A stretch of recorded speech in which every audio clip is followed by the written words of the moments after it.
Rosie Calloway had a system. It wasn't a good system. It wasn't a safe system. But it was hers, and in 19 years of living, it was the only thing she could honestly say belonged to her completely. The system was simple. Don't exist too loudly. Don't take up space anyone else wants. Don't make eye contact with people who might feel obligated to do something about you, because when people felt obligated, things happened that were worse than being ignored. Be small. Be quiet. Be the kind of presence that the eye slides past without registering the way it slides past a fire hydrant or a storm drain. Be infrastructure. Be nothing. Kingman, Arizona in November was the kind of cold that fooled people who'd never slept outside. It didn't snow. The sun still came out during the day and warmed the pavement enough that tourists driving through on Route 66 rolled down their windows and thought the desert was gentle. But once that sun dropped behind the Black Mountains to the west, the temperature fell off a cliff, and the wind came through the streets with a personal grudge. It cut through thin hoodies like they were suggestions written on tissue paper.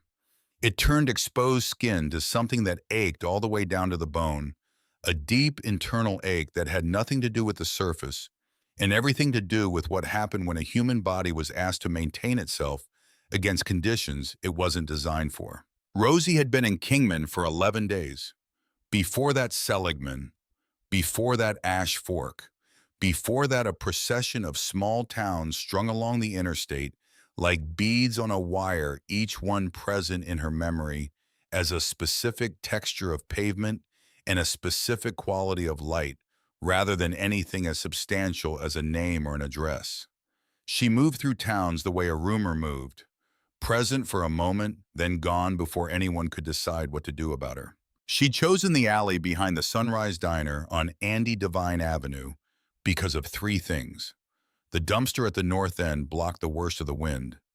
The kitchen exhaust vent pushed warm air out into the alley around 10 o'clock when the closing crew was doing final cleanup. And the diner didn't close until 11, which meant the alley had ambient light and ambient noise. The low-level hum of human presence that kept the worst kind of darkness away. The kind of darkness that wasn't really about the absence of light at all. She wasn't eating from the dumpster. She needed that said clearly, even if only to herself. She had $14.60. She'd eaten a gas station burrito at noon, a dense, terrible thing wrapped in foil that she'd made last 45 minutes by eating it in small, deliberate pieces. She could make it until morning and then figure out the next thing. She was always figuring out the next thing. That was the other half of the system. You didn't think too far ahead because too far ahead was a landscape that could break you. You thought to morning, you thought to the next meal, you thought to the next exhaust vent and the next dumpster that blocked the wind just right. She was sitting with her back against the brick wall, knees pulled to her chest, a flattened cardboard box under her as insulation against the concrete's cold when she heard the motorcycle. Not a sport bike, not one of those modern machines that sounded like an angry insect being filtered through a speaker. This was something older and heavier, a sound with actual mass behind it, a low mechanical thunder that she felt in her sternum before she fully processed it with her ears. It had the kind of authority that came from age, from decades of road and maintenance, and the accumulated weight of miles. It pulled into the small parking area behind the diner and idled for a long moment, the engine doing that particular breathing thing that old Harleys did, like a very large animal settling after a long run, and then it cut off. In the sudden silence, the alley felt different, occupied in a new way. She pressed herself tighter against the wall. This was instinct more than decision. Her whole body knew the protocol before her conscious mind finished processing the input. Stay still, stay quiet, reduce your surface area, be nothing. The man who climbed off the bike was old. She could see that even in the half-dark, even from her position tucked behind the dumpster. He moved like old, which was its own distinct vocabulary. A careful negotiation with gravity. A slight hesitation before his boots hit the ground, the pause of a man whose body presented him with a bill each time he made a significant demand on it. The posture of someone who had stored up decades of hard miles in his joints and muscles and was paying the interest on that debt every single morning. But he was big. Not tall, maybe 5'10", but wide across the shoulders in a way that had nothing to do with youth or the gym. The kind of wide that came from 30-odd years of physical work, from lifting and hauling and building things that stayed built, and his body had arrived at a kind of permanent solidity that didn't apologize for anything. He wore a leather vest over a long-sleeve thermal dark jeans boots that had been everywhere they needed to go and remembered all of it. His gray hair was pushed back. His beard was thick and kept with the kind of care that came from self-respect rather than vanity. He stretched his back. She heard the faint, distant sound of joints resettling. Then he turned his head and did what experienced people did when they entered an unfamiliar space. He took it in, slowly, methodically, without alarm or theater, the way a man read a room he'd never been in, but needed to understand quickly. His eyes moved through the alley in a systematic sweep, and they found her. She stopped breathing. He looked at her for what felt like a very long time. Not alarmed, not disgusted, not calculating, not doing the thing most people did when they discovered her, which was the rapid sequence of reactions she'd learned to recognize, the slight recoil, the averted gaze, the almost physical effort of deciding how not to be involved. He just looked at her the way someone looked at a thing they wanted to understand correctly before they responded to it. Then he said, "Cold tonight," and turned and walked toward the diner's back door. That was all. 3 words, and then his back, and then the sound of the door opening and closing. Rosie exhaled. Her hands were shaking, and she pressed them flat against her thighs and told them to stop. He hadn't told her to move along. He hadn't taken out his phone. He hadn't called anyone over. He hadn't done any of the things people did when they discovered her. He had acknowledged her existence with 3 words that cost him nothing and demanded nothing from her in return, and then he had moved on with his evening. It was such a small thing. It wrecked her anyway. She sat in the cold and tried to remember the last time anyone had spoken to her without wanting something from her, or wanting her gone, or doing that careful thing where they spoke to her very slowly and very gently, as though she were made of something that might shatter if handled wrong. She counted backward. She came up with 2 instances in the last 4 months, and one of those was a social worker who'd been legally required to engage with her and whose tone made the legal requirement very obvious. 91 days. She hadn't done the math before. She did it now, sitting against the brick wall with the cardboard under her and the cold coming in from all directions, and the number landed with a weight she hadn't expected. 91 days since anyone had spoken to her like she was simply a person in a place. The back door opened again 10 minutes later. The man came out carrying a paper bag and 2 cups from the diner. He walked to his motorcycle set, 1 cup on the seat, and then turned and walked directly toward her. Not hesitating, not asking permission, not performing the elaborate ritual of approaching carefully that people sometimes did, moving slowly the way you move toward an animal you weren't sure of. He just walked over the way you walked towards someone you intended to speak to, and crouched down about 3 feet from where she sat, close enough that he didn't have to raise his voice, far enough that he wasn't crowding her. He held out the bag and the 2nd cup. "Turkey melt," he said, "and coffee, black, no tricks. You like turkey?" She stared at him. "It's fine if you don't," he said. "I can go back and get you something else. But the turkey melt here is good. I've been stopping at this diner for about 6 years, and I've never had a bad one." She looked at the bag. The smell hit her. Warm bread, cheese, something real, something that existed in the category of actual food rather than the compressed industrial approximations she'd been living on. Her stomach contracted with an urgency that had nothing to do with dignity or pride or the system or any of the careful structures she'd built to manage her situation. "Why?" she said. Her voice came out rougher than she expected. She hadn't used it much that day. "Because it's cold and you haven't eaten," he said, the same way you'd explain why 2 plus 2 equaled 4. Self-evident, requiring no elaboration. "You don't know if I've eaten." "No," he agreed. "I don't. Have you?" She looked at the bag for another moment. Then she took it. "Thank you." she said, which felt like the smallest possible response to the situation, but was the only one available to her. Sure. He stood that bad knee, making itself known in the way he pushed up from the crouch and walked back to his bike. He sat on the small bench near the diner's back door, pulled out his phone, and read something on it. He wasn't stealing glances at her. He wasn't waiting for gratitude. He was just present in the same space, doing his own thing, giving her room to do hers. She opened the bag. Turkey melt. Exactly what he'd said. Still hot enough that the cheese was soft and the bread had that specific quality of diner bread that had been pressed on a griddle until it was the right kind of dense and golden. She ate half of it before she remembered to slow down, because eating too fast when you hadn't eaten enough was its own particular problem. And she made herself stop and breathe and take smaller bites and chew the way you were supposed to chew. She drank the coffee.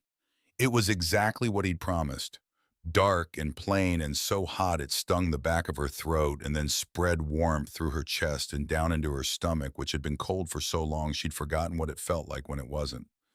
She watched him across the alley. He finished his own food. He read his phone. He was entirely unbothered. She finished the sandwich. She drank the rest of the coffee. She set the empty cup carefully on the ground beside her and sat with her knees up and her back against the brick wall and felt for approximately 12 minutes like a human being. It was a feeling she had learned not to trust too completely, but she let herself have it anyway, in the same careful way she let herself have most things. Briefly, with full awareness that it was temporary.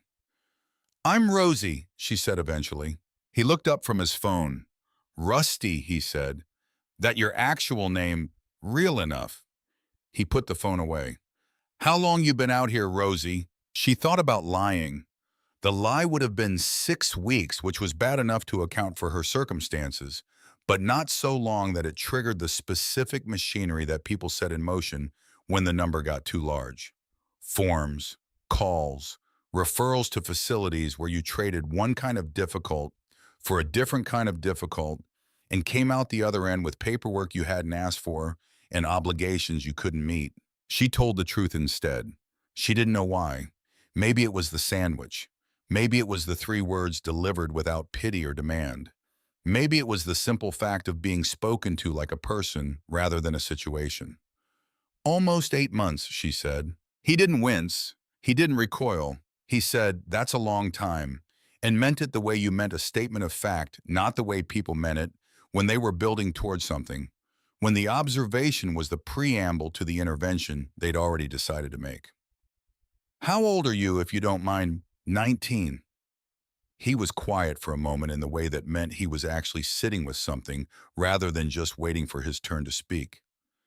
"You from around here?" "No." "Where from?" She hesitated. "Tucson, originally." 1 word. "Family." And there it was, the entire compressed history of the apartment on West Euclid Avenue, the smell of cigarettes and old anger, the specific sound of her stepfather Wayne's truck in the parking lot at 2 in the morning, and what that sound meant, and how she'd learned to read it from 2 floors up through a closed window. How she'd learned to work the chain lock silently when she was 11. How she'd learned to be very small and very quiet, and how at 16 she'd looked at the door one morning and understood clearly and without drama that the choice in front of her was to walk through it or to stop being who she was. She'd walk through it. "Not really," she said. He nodded. He accepted that the way someone accepted a road that didn't go further in the direction they'd been heading, without argument or navigation around it. "You got a plan. Keep moving," she said. "I do that." "Okay, I can see that." There was no sarcasm in it. He actually seemed to mean it. That she'd worked something out. That she was managing something difficult in real time, and that this was worth acknowledging rather than overriding. The simplicity of it hit her somewhere she hadn't expected. "You ride alone?" she asked, because she needed to redirect the conversation before it went somewhere she couldn't handle. "Tonight," he said. "Not usually." "Where are you headed?" "Nowhere urgent, just moving for a while. I do that sometimes." She understood that more than she wanted to say. They talked after that, not about anything enormous. The route he'd taken through the mountains east of town, the way the switchbacks on the old highway felt different from the interstate. Physically different. The road doing something to your understanding of the landscape when you were on a bike versus in a car. A diner in Seligman that made pie worth going 20 miles out of your way for. The way the desert looked different in November than any other month. The particular quality of the light in the late afternoon. The way the color came out of the rock formations differently depending on the angle of the sun. He talked to her the way someone talked to another person. Idea to idea.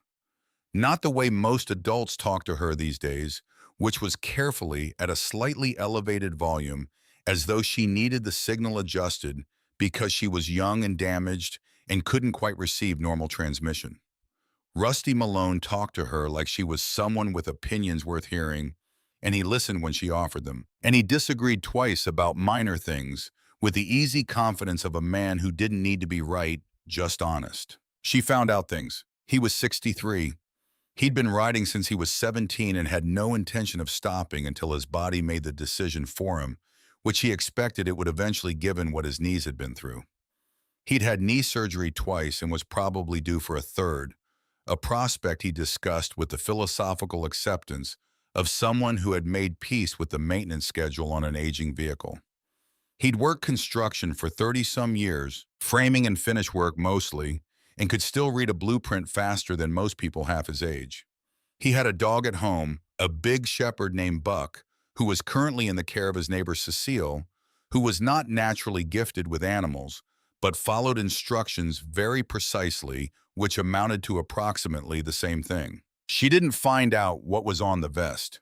It was under his jacket most of the time, the leather just visible at the hem when he moved. She could see there was something on the back colors and shapes she couldn't make out in the half-dark. She didn't ask. You didn't ask bikers about their cuts.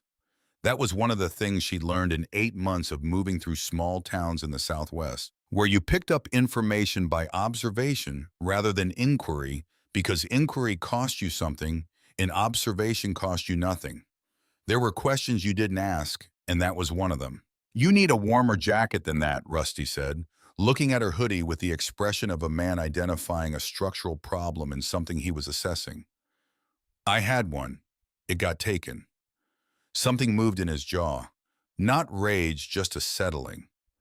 "Happens," he said in the way that meant he knew exactly what kind of situation that sentence contained and was choosing not to make her explain it. He stood and walked to his bike and unstrapped something from one of the saddlebags. A rolled bundle fabric which he carried back and held out to her. It was a jacket. Flannel on the outside, thin batting inside, worn to the specific softness that only came from years of use, the kind of soft that couldn't be manufactured or accelerated, only earned. She could feel the warmth it had stored from being packed in the saddlebag. "I don't need, you're going to take it," he said quietly. No command in it, just a statement of how things were going to go. "It's been in that bag for 2 weeks. Does something useful while it's out." She held it in her hands. The instinct to refuse was strong. She'd built her whole system around not taking things because taking things created obligation. And obligation was a door she kept locked. Because every time she'd opened it, the room on the other side had been something she hadn't wanted to be in. But there was something in the way he'd said it. Like sentiment had nothing to do with it. Like it was practical. She put it on. It was several sizes too large. The sleeves came down past her hands. It hung almost to her knees. She didn't care even slightly.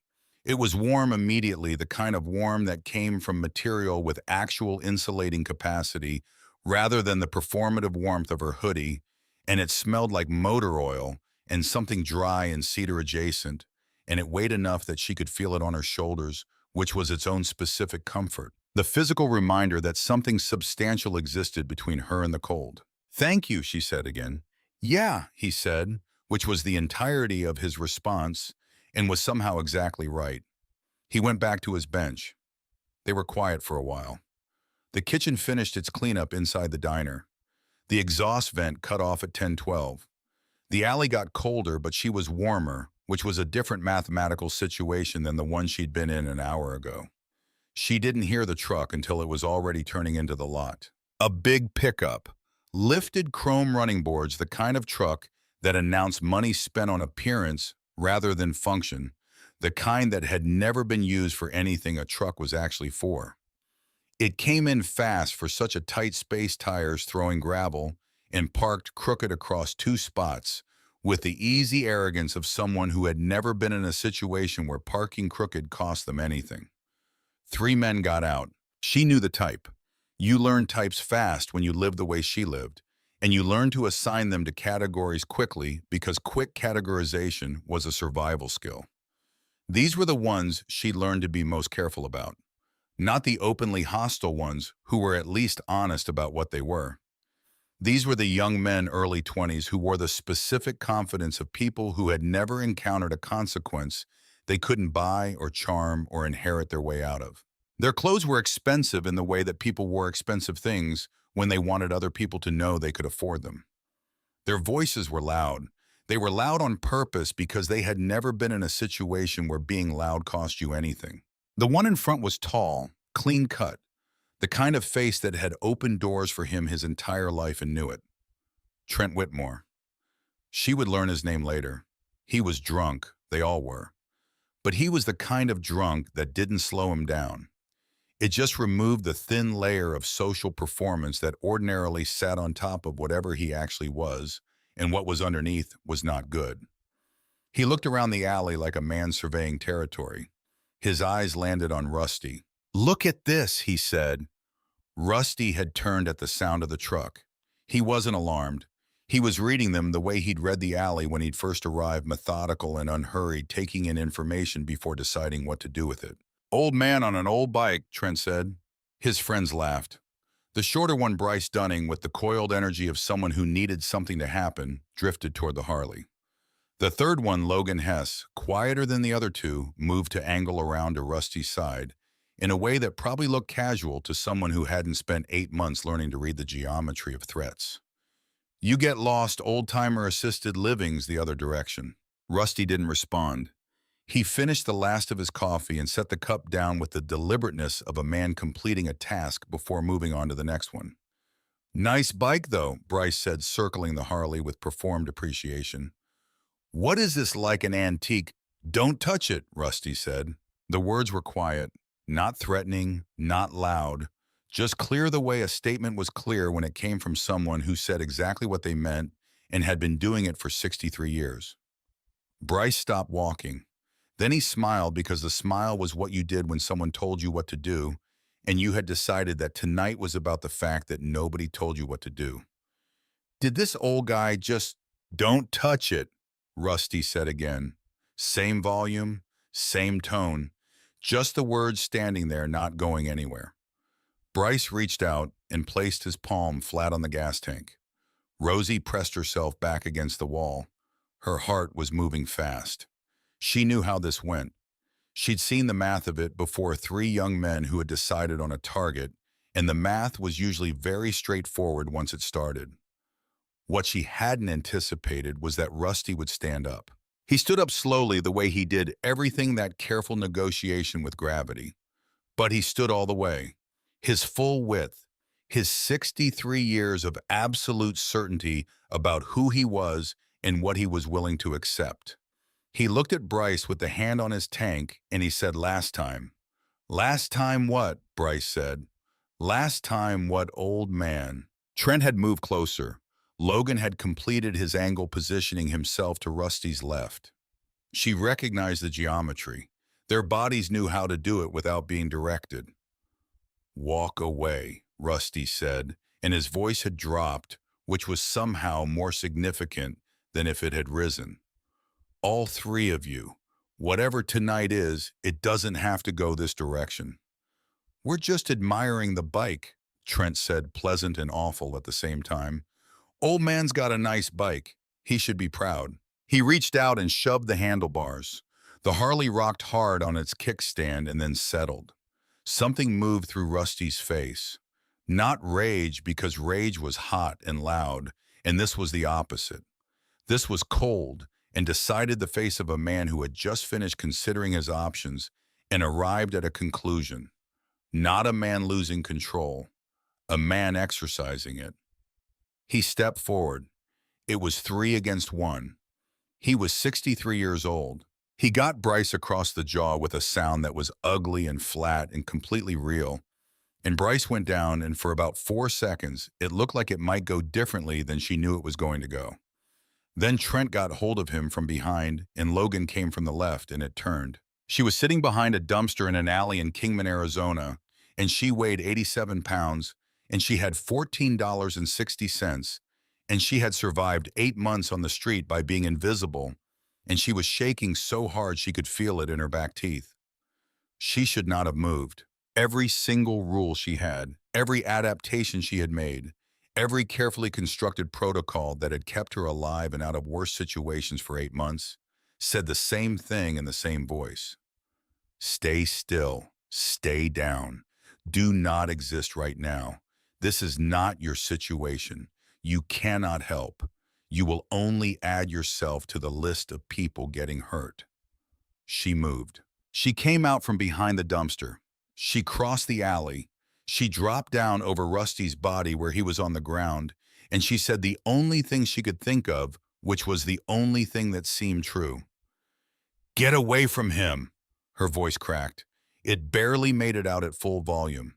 She was 87 pounds in a borrowed flannel jacket 3 sizes too large, and she covered Rusty Malone's body with her own, like her body was something worth using as a shield. Trent looked down at her. He almost laughed. She could see the flicker of it, genuine amusement at the absurdity of the situation registering on his face, this small crumpled figure between him and what he'd decided to do. "Move," he said. "No," she said. She felt Rusty's hand find her arm from underneath his grip, tight despite everything. His voice came up strained and low. "Girl, go, get out of here." "No," she said. She wasn't going to move. She had no explanation she could have given that would have made logical sense. She only knew that this man had given her a turkey melt and a cup of coffee and a jacket, and he had talked to her like she existed, and she had not had that in 91 days, and she was not going to move. Trent's boot connected with her ribs. The pain was not a word. It was not a sensation that fit inside the category of things she had words for.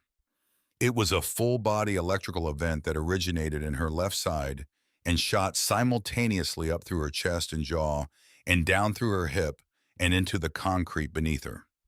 She heard herself make a sound she didn't recognize as coming from herself. She felt something in the architecture of her rib cage give way in a manner that communicated clearly and without ambiguity that something which was supposed to hold had stopped holding. She didn't move. Another kick, lower. Her vision went white at the edges and then contracted and then went white again. She stayed. Above her, Trent's voice changed. The amusement was gone. What replaced it was something uglier, something close to offense, as though her refusal to cooperate with what he was doing was a personal affront that required escalation. She pressed herself tighter against Rusty's chest. His heartbeat under her ear was fast and present. He was still here. As long as she was here, they had to go through her to finish what they'd started, and that was the only math she'd done, the only calculation that had gotten her out from behind the dumpster, and she was not revising it now. She heard the jacket tear as Trent reached for her.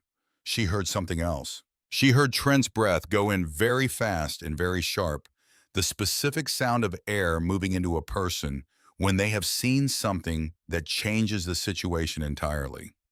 She heard the other two go quiet, that sudden and absolute quiet that was different from ordinary quiet, the quiet of people processing something that had not been part of their expectations for the evening. She felt the pressure in the air of the alley change. "What is that?" Bryce said from somewhere behind her.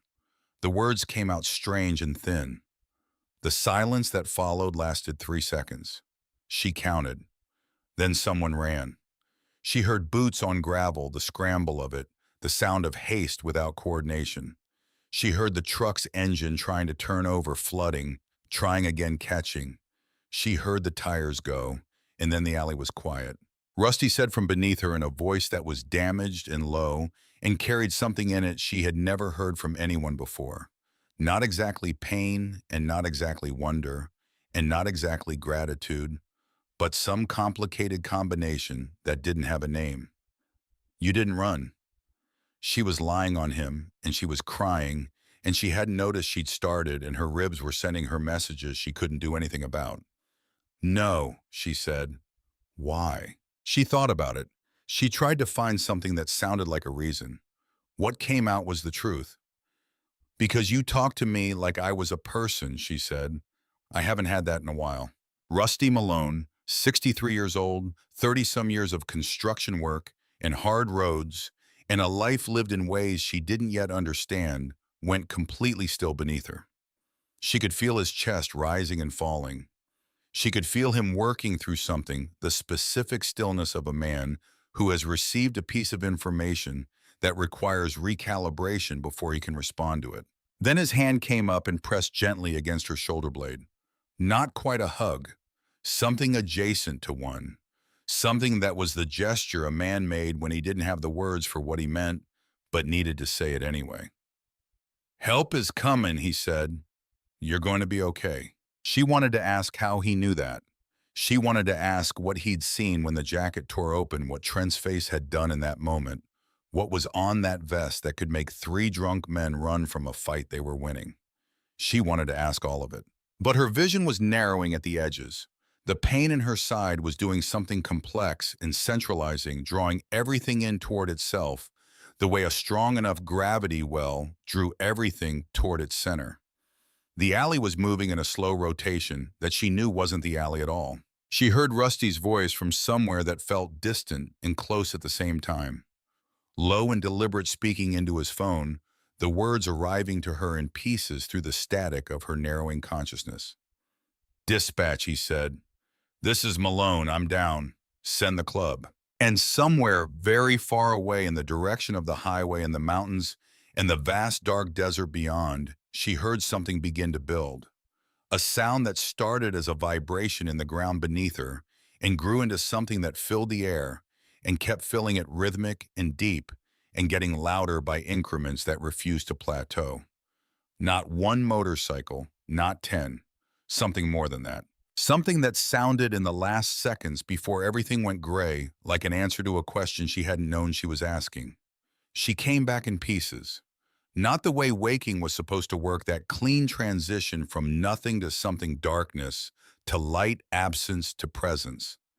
This was more like a radio signal finding its station through layers of interference, a moment of clarity breaking through and then dissolving back into static before she could hold on to it. The first time she surfaced, she heard a voice she didn't recognize saying something about a pneumothorax, and another voice responding with instructions she couldn't fully track. And she felt hands on her that were efficient and entirely impersonal. The hands of people who worked on bodies, the way mechanics worked on engines, with competence and without sentiment. She tried to say something. Nothing came out. The static returned. The second time she heard Rusty, she couldn't make out the words, but she knew the voice, that particular register, low and unhurried, the voice of a man who had spent 63 years not wasting syllables. She tried to move toward it, and her left side informed her in terms that permitted no ambiguity that she was not moving anywhere. She made a sound. Hey, his voice closer now. Stay still. You're in the hospital. You're okay. She opened her eyes. The light was institutional and flat, and she closed them again immediately. Too bright, she managed. She heard him shift, heard the scrape of a curtain being pulled, and when she opened her eyes the second time, the light had been reduced to something survivable. A room with acoustic tile ceiling, monitoring equipment, the particular smell of places where people were brought to be repaired. Rusty was sitting in the chair beside the bed. The chair was clearly designed to be uncomfortable. The kind of furniture that communicated that comfort was allocated to patients, and everyone else was expected to suffer through their presence. He had 3 distinct bruises climbing his left jaw, and his right eye was swollen nearly shut, and his bottom lip had been split and taped. He was still wearing the thermal. The jacket and vest were gone, and she could see his hands for the first time without the distraction of everything else. The knuckles that had been broken and healed and broken again over the course of a working life. The specific topography of a man who had used his hands for decades and hadn't been careful about it. He looked, despite all of it, completely settled. The way a man looked sitting in his own kitchen on a morning he had nowhere particular to be. "What time is it?" she said. "Almost 3 in the morning." She processed that. She had lost roughly 4 hours. She ran a careful internal inventory, the kind she'd learned to do whenever she woke up in a situation she hadn't gone to sleep in. Both hands present and responding. Feet. The ribs on her left side were wrong in a way that went beyond pain, a deep mechanical wrongness, like something had been reassembled and the pieces weren't quite aligned correctly. There was a tube in her left arm, a monitor clipped to her finger, something taped to her chest she couldn't see. 2 cracked ribs, Rusty said, reading her inventory from her face. One of them nicked the lung. They fixed it. You're breathing on both sides now. That's good, she said, which was a ridiculous response to the situation but was the first thing that came out. Generally preferable, he agreed. She almost laughed. The almost laugh cost her.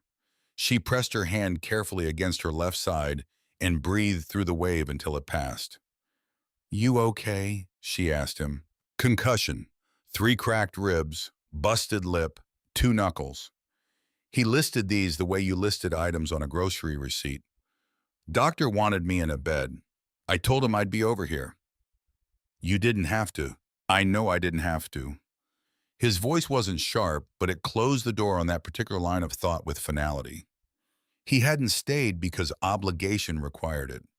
That was the entire content of what he was telling her, and he was telling it without elaboration because he didn't think it required any. She looked at the ceiling. The monitor beeped with the steady patience of something that had been asked to do one thing and intended to keep doing it. I heard you, she said. Before I went out, I heard you say something into your phone. You said send the club. Rusty was quiet for a moment. Not the quiet of someone deciding whether to tell the truth. The quiet of someone deciding how much of the truth served the moment. I made a call, he said. To who? People who'd want to know I was down. She turned her head and looked at him. He met her eyes and didn't look away, and he didn't volunteer anything further, and the silence that followed was its own kind of answer. The vest, she said. I never saw it clearly. I saw there was something. They saw it. That's why they ran. Yes. What does it say? He held her gaze for a long moment. She had the distinct impression he was measuring something, not her trustworthiness exactly, but her readiness. Whether she was the kind of person who could receive a certain weight of information and hold it correctly. Hell's Angels, he said. The 2 words landed with a mass that needed no decoration, no context, no supplementary explanation. She'd heard the name her entire life the way everyone had, through news coverage, in films, and the specific quality of caution that entered adults' voices when the subject came up. A caution that was partly about reputation and partly about something more fundamental. The recognition that some things operated outside the ordinary structures of consequence and accountability. You're, she started. Full patch member, he said. Since '88, 35 years. She lay there with that for a moment. The man who had bought her a turkey melt and given her his jacket and talked to her like she was a person with opinions worth hearing. 35 years with the Hells Angels. Those 3 saw the patch, she said, working through it, when the jacket came open. Back patch. They got a clear look at it. A pause. You held them there long enough for that to happen. If you hadn't, if they'd finished what they were doing before the jacket came open, they would have been gone before I could make the call. She absorbed that. The 2 kicks, the specific moment when the rib had shifted, staying down and not moving. I didn't know what was on the vest, she said. That's not why I did it. I know that, he said. I just want to be clear about it. I know Rosie, and the way he said her name, not soft, not careful, just specific, the way you said the name of someone whose name you had learned and intended to use, made something happen in her chest that had nothing to do with the cracked ribs. She looked at the ceiling again. Her throat was doing something she needed it to stop. "Are you in trouble?" she asked. "Because of tonight, with the club being out alone and getting into something." Something moved in his expression, something that was almost the beginning of amusement compressed down to almost nothing. "No," he said, "I'm not in trouble." "How does it work when something like this happens?" He looked at her steadily. "Family," he said. "When one of us goes down, the rest come. That's the whole thing. 35 years, that part has never changed." She was quiet. The monitor beeped. The tube in her arm caught a thread of light from somewhere. "I don't know what family is supposed to feel like," she said. She hadn't meant to say it. It came out the way things came out at 3 in the morning in hospitals, when the walls between what you meant to say and what was true had been thinned by pain and exhaustion and 4 hours of unconsciousness. She heard it leave her mouth and couldn't recall it. Rusty turned and looked at her. His swollen eye, his taped lip, his 63 years in that uncomfortable chair. "Yes, you do," he said. "You figured it out in the alley." He paused.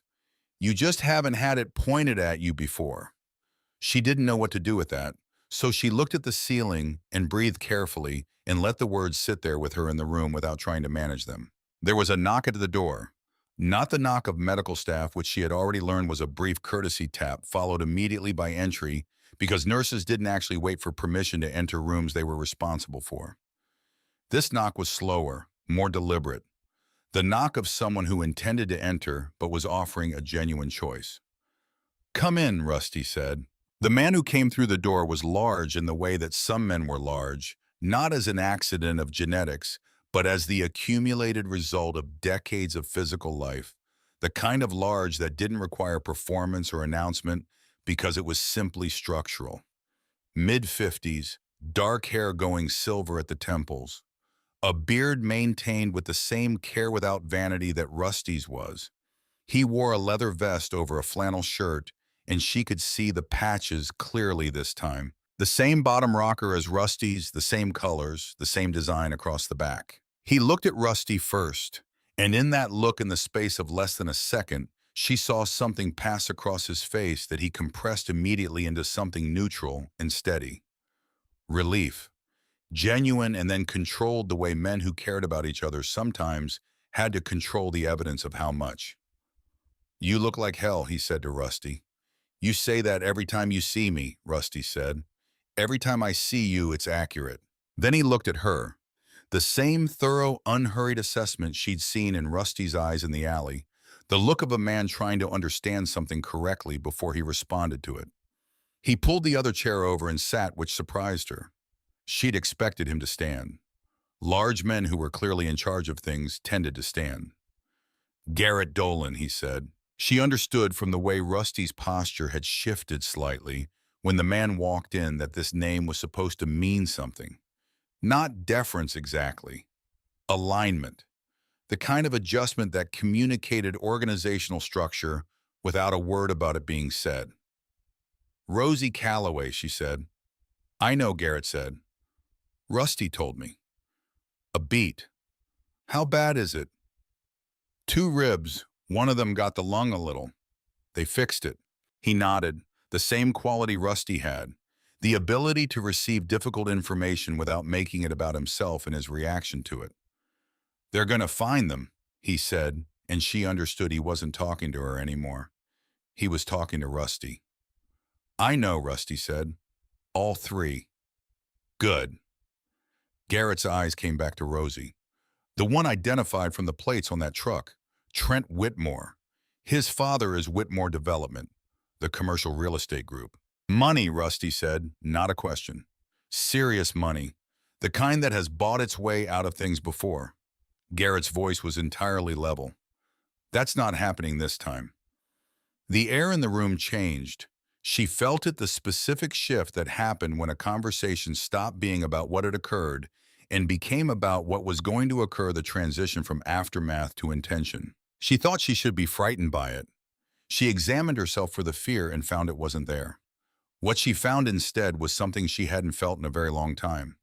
something that sat in the chest differently than fear, something that was, if she was being completely honest with herself, uncomfortably close to relief. She had not felt safe in 8 months. She had felt managed. She had felt temporarily stable. She had felt invisible, which was its own form of safety, the kind that depended on no one seeing you long enough to make a decision about you. But actual safety, the specific feeling that something substantial stood between her and the next bad thing, had been absent for so long, she'd nearly forgotten what it felt like in the body. They kicked a homeless girl half to death in an alley, Garrett said. The simplicity of the sentence, each word placed with full weight, made it more damning than anything elaborate could have. "She's not just a homeless girl," Rusty said. Garrett looked at him. "She's got a name," Rusty said. "She's 19 years old. She threw herself over my body when she didn't have to, and she took 2 kicks to the ribs because she wasn't going to move. She didn't know anything about the patch. She didn't do it for any reason except that it was the right thing and it was in front of her." Garrett was quiet for a long moment. He looked at Rosie again, and the quality of the look had shifted. Something in it that was more than assessment now. Something that was a man reconsidering the category he'd placed someone in. "I heard that part," he said. "Make sure the rest of them hear it too," Rusty said. A silence settled and held. Then Garrett said to her directly, "You have somewhere to go after this." The reflex was to say yes. It was always the reflex. The honest answer triggered machinery she'd learned to dread, the forms and assessments and systems designed to help that always somehow made her feel smaller coming out than she'd been going in. But she was lying in a hospital bed with 2 cracked ribs, and she was wearing a hospital gown, and her $14.60 were wherever they'd put her clothes, and she had no phone and no ID and nothing waiting for her anywhere. "No," she said. Garrett Dolan nodded once with the precise quality of a man who had just received the piece of information he'd been waiting for. "Okay," he said. "We'll talk about that." Outside the hospital, the sound had started. She noticed it before she understood it. A vibration that arrived through the walls and the floor simultaneously, that her body registered as sensation before her ears processed it as sound. It built incrementally the way a distant storm built, except that a storm was irregular and this was rhythmic. Steady, getting louder by deliberate degrees. Rusty heard it. His head turned toward the window, though there was nothing visible from where he sat. Garrett heard it too. Something in his expression shifted, something that was almost satisfaction compressed down to almost nothing. "How many?" Rusty asked. "When I left, about 80 out front, more coming in from Laughlin and from the Nevada side." Garrett checked his watch. "By now, call it 150, maybe more." Rosie looked between them.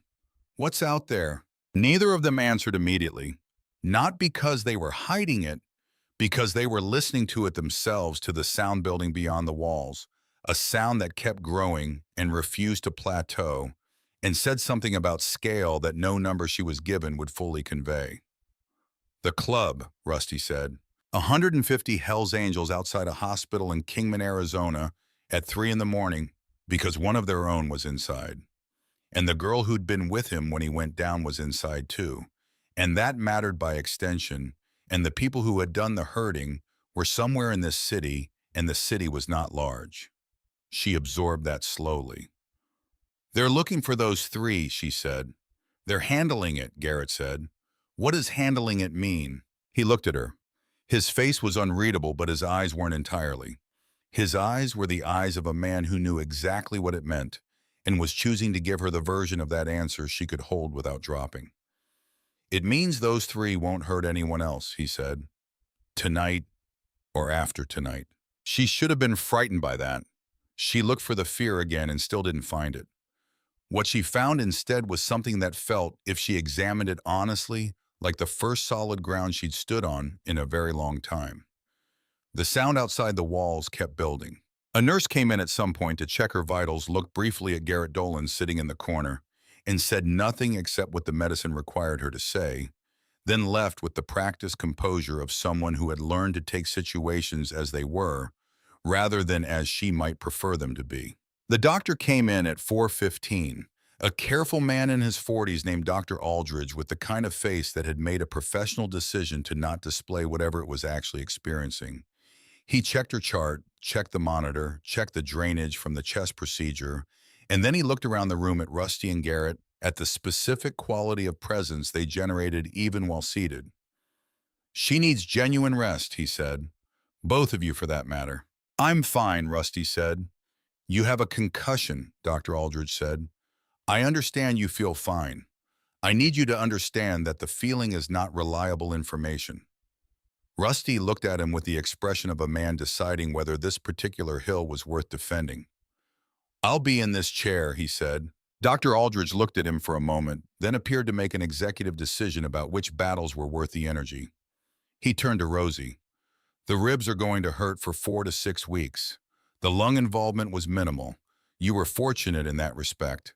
I want you here for at least another 24 hours. "I can't." "That's not negotiable," he said. "That part is medical, not personal." She closed her mouth. He made 2 more notations on her chart, looked around the room one final time with the expression of a man filing something under accepted rather than understood, and left. Garrett stood. "I'll be back in a few hours. Things to coordinate." He looked at Rusty. "The doctor is right." "When did you start giving me orders?" Rusty said. 1987, Garrett said. "You keep ignoring them." He looked at Rosie. "You need anything before I go?" She thought about saying no. She thought about the system. Don't create obligation. Keep relationships clean and simple and exitable. "There's a bag somewhere," she said. "Whatever they put my clothes in when I came in. There's $14 in the pocket of the hoodie. It's everything I have. I don't want it to get lost." Garrett Dolan did not react to the number in any way she could detect. He simply nodded. "I'll take care of it." "I just don't want it lost," she said, because she needed him to understand that the amount wasn't the point. "It's mine and it's all of it." "I understand," he said. Then he left. She and Rusty were alone again. Outside, the sound had reached a level where it had become the constant ambient frequency of the night, as steady as weather, as continuous as the dark beyond the window. "Is it going to be okay?" she asked. "For you, with the club being out alone, getting caught up in something." Rusty looked at her. "Nobody blames me for this," he said. "That's not how it works." "How does it work?" "I told you, family. When one of us goes down, the rest come. That's the whole thing. 35 years, and that part has never once changed." She was quiet. The monitor kept its steady count. She thought about what he'd said about debt that didn't expire, about people who showed up without being asked to. She had not had anyone whose presence in her life didn't come with a clock attached. She had not had anyone who stayed after the reason to stay was gone. The night moved forward in its slow institutional way. Somewhere down the hall, phones rang and were answered. Somewhere outside, the sound of engines maintained its steady presence, never quite diminishing, occasionally growing, as though the thing outside the walls was breathing. At some point, a different sound arrived. Voices in the hallway. She listened without trying to appear to be listening. A third voicemail with the flat professional affect of someone who had trained the emotion out of his register for work purposes. "Can't have 200 motorcycles parked outside a hospital. The mayor's office has already been in contact." Garrett's voice level and completely unmoved. "Nobody's breaking any law. Public street. Public property. Legal vehicles. Legal owners. The noise ordinance. The engines have been off for 2 hours. You're talking about men standing quietly outside a building. That's legal." A longer pause. "We understand there was an assault. We're investigating. 3 men assaulted a 63-year-old man and a 19-year-old girl in an alley off Andy Devine. The girl has 2 cracked ribs and a partially collapsed lung. The man has a concussion. We have a license plate. We have a registered owner. How is that investigation going?" Mr. Whitmore's attorney has already been in contact with our office. The silence that followed was the kind that contained an entire conversation without requiring any of it to be spoken aloud. Garrett let it sit for 5 full seconds. "I see," he said. I'm not going to speculate about what that means, but I want you to go back to whoever sent you here and tell them this. We're not leaving. Not one of us. Not until those 3 men are in custody and facing charges. And if Whitmore's attorney is already in contact with your office before the sun has come up, I would think very carefully about which direction I was facing when daylight hits. Movement. A door. The third voice was gone. She opened her eyes. Rusty was looking at the door. The set of his jaw said he'd heard it too. They're going to try to buy it, he said. They're going to try, Garrett agreed, appearing in the doorway. They won't. Whitmore has money. Whitmore has a son who beat a teenage girl with his boots in front of witnesses. Garrett came back in and sat. Money's interesting until the witnesses start talking. What witnesses? Rosie said. Both men looked at her. The cook at the diner came out during it, Garrett said. Saw enough. There's a woman in the apartment above the alley. Heard it, looked out, saw enough. And the security camera on the building across the street. He paused. Got all 3 of them. Got what they did to Rusty. Got you. Something moved through her that she wasn't prepared for. She had spent 8 months being invisible.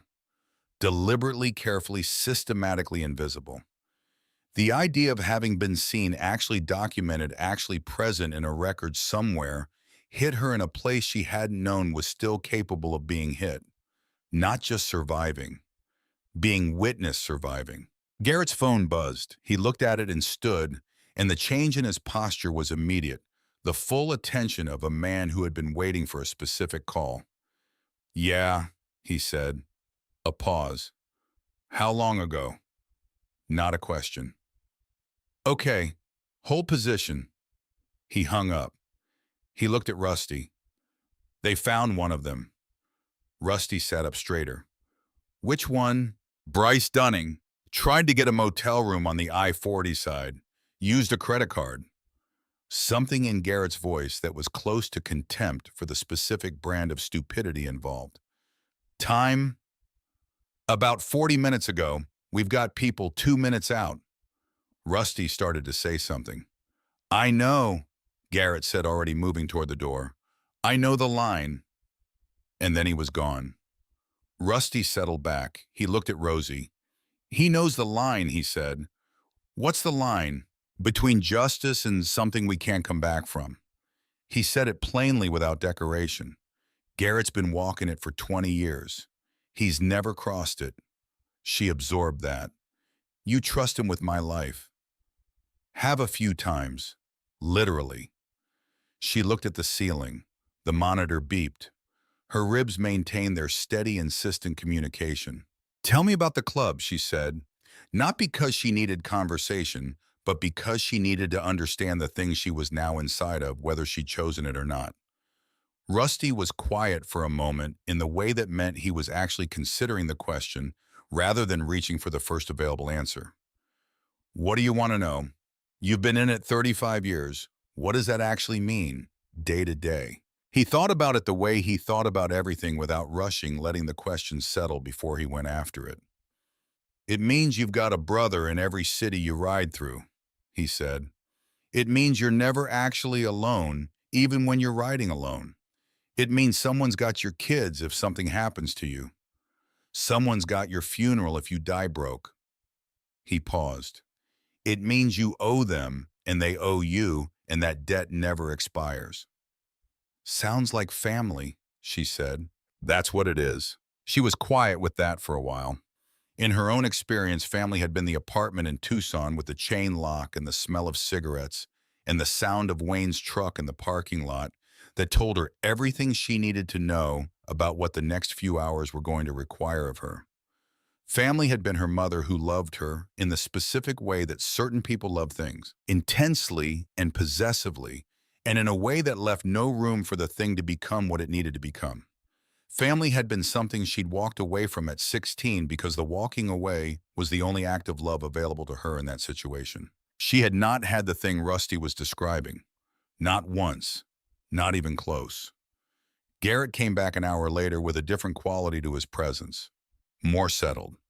the specific settlement of a man who had completed a piece of work correctly. Bryce Dunning, he said, is in the custody of the Mojave County Sheriff's Office, charged with aggravated assault causing serious bodily injury and public intoxication. He talked, Rusty said, extensively.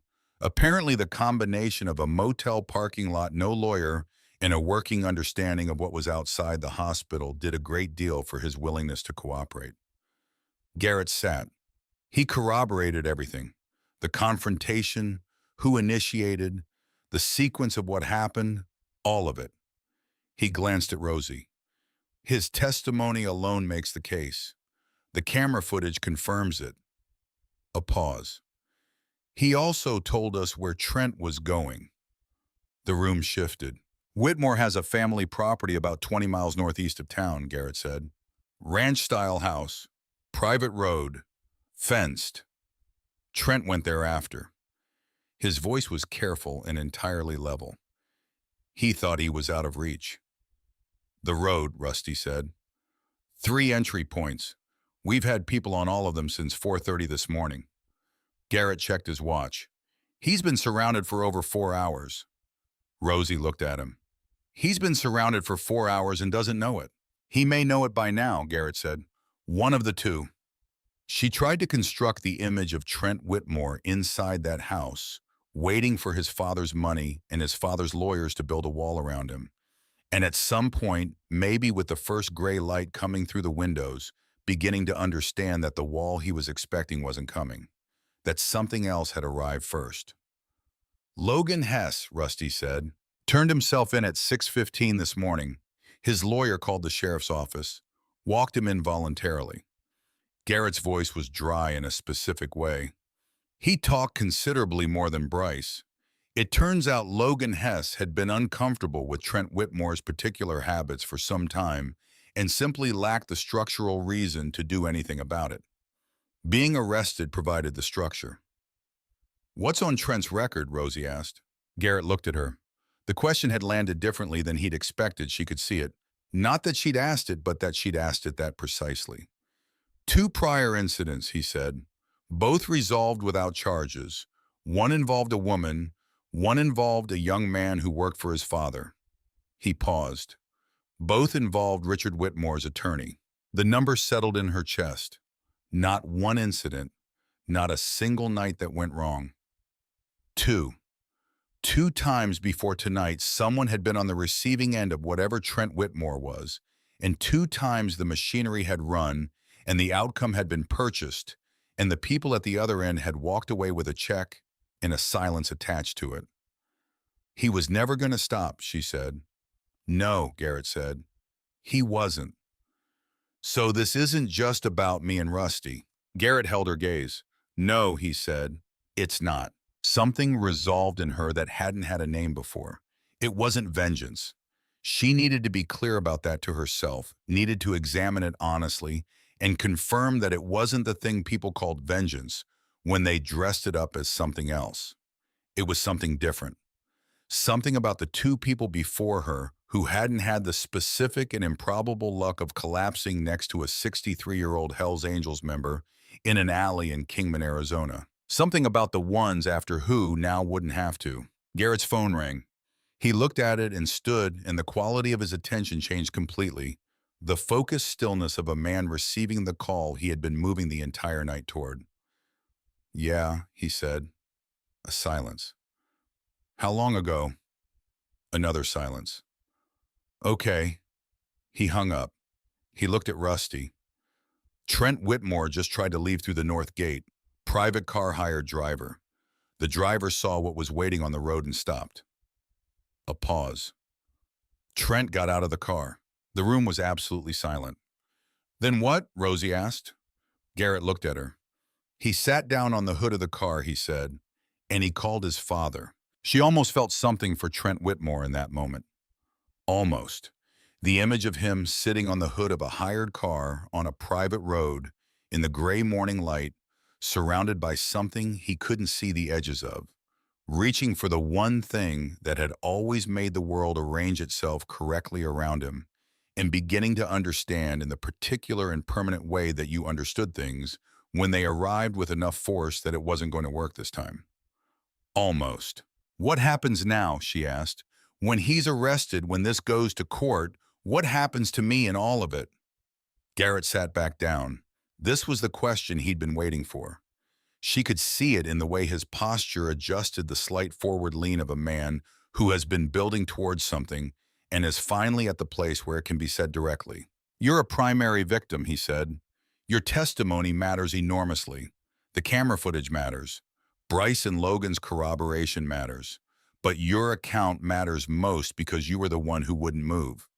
And a jury is going to need to understand why a 19-year-old girl with nothing, no history with this man, no stake in the outcome, put her body over his. She thought about explaining that to 12 strangers in a room. She thought about trying to translate what had moved her out from behind that dumpster into language that would make sense to people who had never spent a single night sleeping on cardboard. I can do that, she said. I know you can. He looked at her steadily. There's a problem. Both she and Rusty waited.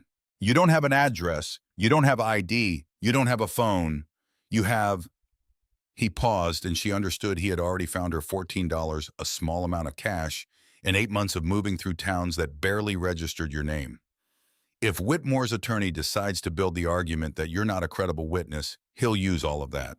Then I need to be someone he can't take apart, she said. I need to exist officially. An address, documentation, a history in a file somewhere. Garrett looked at her for a long moment.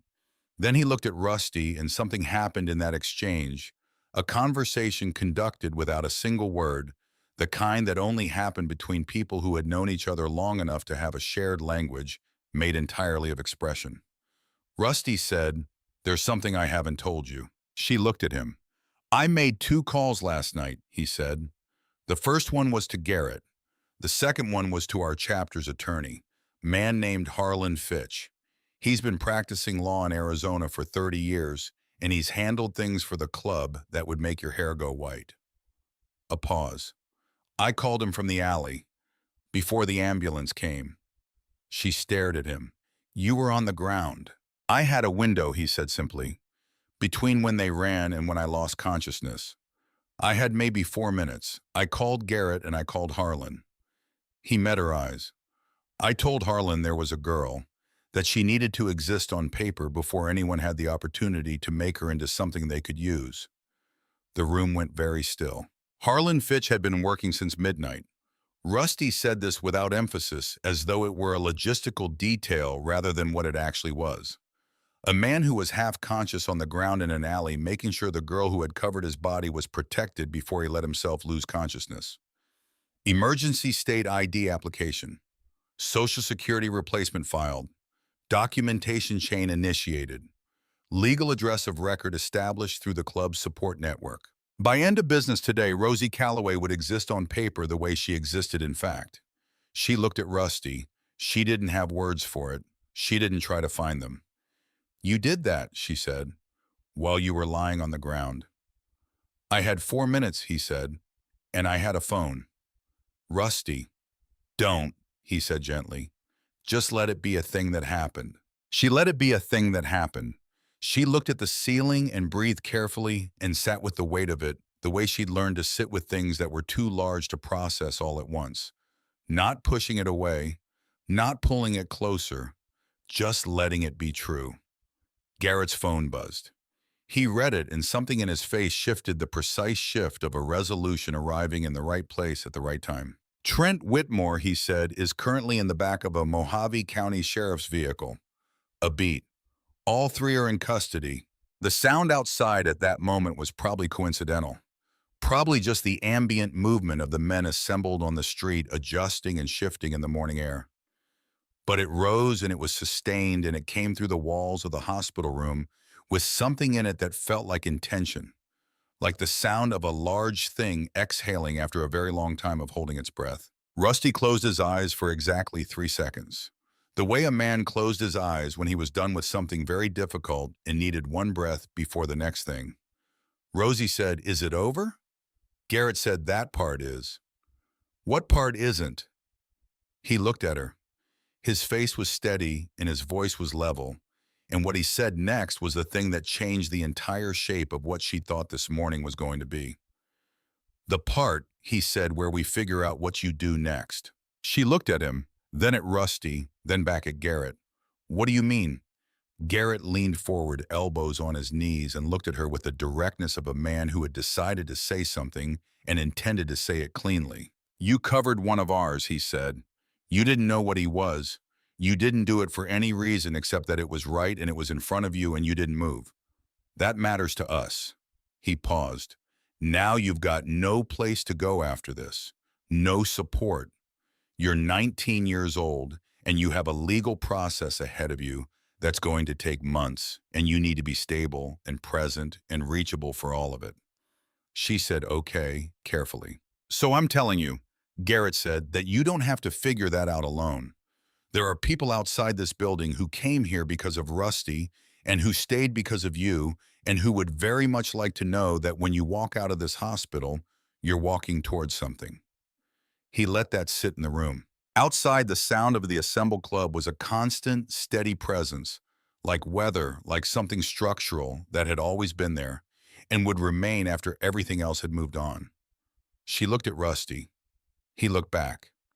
He was 63 years old with 3 cracked ribs and a taped lip and a concussion, and he sat there the way he always sat, like a man who had arrived somewhere and intended to stay. "When I was little," she said. She stopped, started again. "When I was little, I used to think about what it would feel like to have people who showed up." She paused. "Not just once. Showed up and stayed. People who knew where you were and whether you were okay." Neither man said anything. "I never actually thought it would happen," she said. Garrett said, "A lot of things happened last night that weren't supposed to." She looked at the window. Beyond it, the sound of the people who had come in the dark and hadn't left. "Yeah," she said. "They did." A detective named Marlowe Vance came to the hospital 2 days after the assault, while Rosie was still in the room with the monitoring equipment and the acoustic tile ceiling.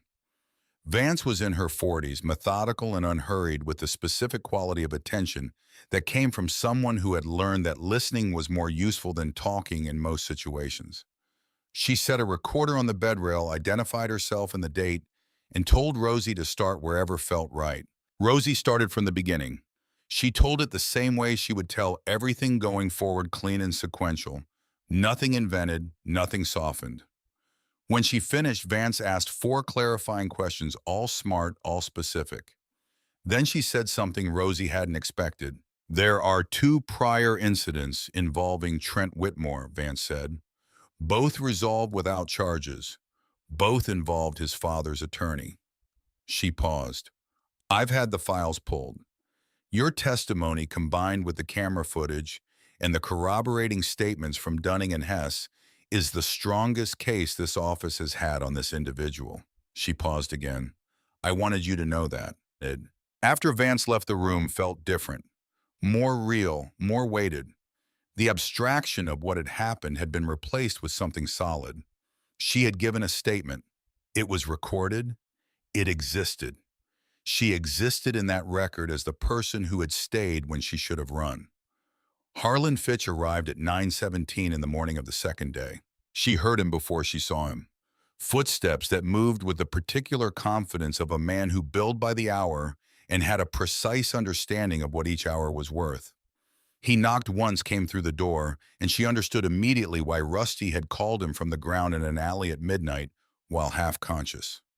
Harlan Fitch was the kind of lawyer who looked like he had been constructed specifically for courtrooms, the way certain men were constructed for construction or combat. Everything about him was load-bearing. 60, maybe 62, silver hair cut close, a suit that fit without announcing itself, eyes that were already working the room before he had fully entered it. He shook Garrett's hand. He looked at Rusty and said, "You look terrible," without any softness in it, which was its own form of respect. Then he pulled the chair close to Rosie's bed, sat down, set a legal pad on his knee, and looked at her. "Tell me everything," he said. "Start from when you first saw the truck."